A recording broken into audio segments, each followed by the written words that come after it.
5. The Tao is indifferent, heaven, earth, equivalent.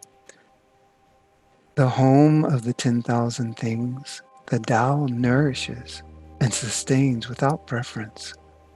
People may keep company with one or the other, valuing this over that. But the sage is ruthless, uncompromising, mindful that the Tao neither validates nor rejects.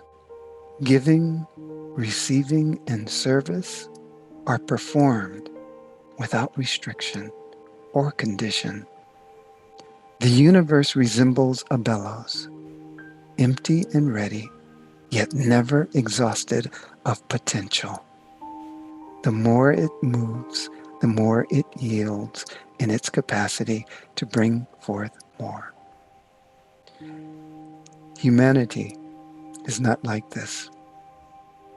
When he inflates himself, he becomes exhausted, drained of air. Humanity was created to search for his own center, to find stillness and discover the truth within.